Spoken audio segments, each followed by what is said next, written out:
ঠাকুরের কৃপায় আজকে আবার আমরা আসলাম বিলুনিয়া রাম ঠাকুর স্মৃতি মন্দিরে। আজকে হচ্ছে দোল উৎসব, আর এই দোল উৎসব কেমন হয়েছে স্মৃতি মন্দিরে আপনাদেরকে এই ভিডিওতে দেখাবো। চলুন, স্মৃতি মন্দিরের প্রবেশদ্বারে আমরা চলে এসেছি, এখন ঢুকবো আমরা মন্দিরে। এই দেখুন কত লোক। এই যে এখানে ঠাকুরকে বসিয়ে রাখা হয়েছে সিংহাসনে, যেখানে সবাই এখানে ঠাকুরকে দোল পূর্ণিমা উপলক্ষে আবির দেবে। সবাই ঠাকুরের কাছে আমরা প্রার্থনা করি এবং এখানে আমরাও ঠাকুরের কাছে আবির দিয়ে প্রার্থনা করেছি যাতে সকলে ভালো থাকে, আমরাও ভালো থাকতে পারি, পৃথিবী ভালো থাকে, সুখে শান্তিতে থাকে।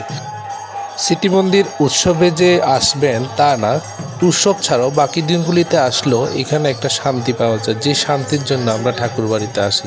চলুন একটু ঘুরে দেখাই আপনাদেরকে। এখানে দেখছেন ঠাকুরের শয়ন কক্ষ, এখানে ঠাকুরের ব্যবহৃত অনেক জিনিসপত্র রয়েছে। তার সঙ্গে পরবর্তী যে কক্ষ রুম রয়েছে সেই রুমে রয়েছে ঠাকুরের অনেক মহন্ত মহারাজের এখানে ছবি, যেখানে তাদেরকে স্মরণ করা হচ্ছে এবং পুজো দেওয়া হচ্ছে। সবার শেষে দেখলাম যে এখানে নারায়ণ পূজা শেষ আর আমরা সিন্নি প্রসাদ নেব। প্রচুর পরিমাণে এখানে সিন্নি প্রসাদ দেওয়া হচ্ছে এবং মানুষও নিচ্ছে, আমরা অনেক নিয়েছি। তারপরে আমরা দেখলাম এখানে অন্নপ্রসাদ দেওয়া হচ্ছে, তার জন্য আমরা কিছুক্ষণ ওয়েট করলাম। তারপর আমাদেরও টাইম আসলো, আমরা একটু নিলাম। তারপর একটু আপনাদেরকে দেখাবো মেলাটা ঘুরে। প্রচুর দোকান এসেছে, কোনো দোকানের অভাব নেই, মানুষের অভাব নেই। এত ভিড়ে ঠাসাঠাসি যে সামনের দিকে এগোনো যাচ্ছে না, এত পরিমাণ মানুষ এসেছে।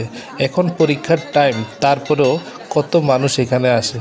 অনেক দরাদরি দর কষাকষি করলাম কিছু না কিছু কেনার জন্য। যারা এখনও স্মৃতি মন্দিরে আসেনি তাদেরকে বলছি, কালকে হচ্ছে অর্থাৎ বুধবারে শেষ দিন, সবাই আসার আমন্ত্রণ রইল। সবাইকে এই ভিডিওটি দেখার জন্য অনেক অনেক ধন্যবাদ। Thank you.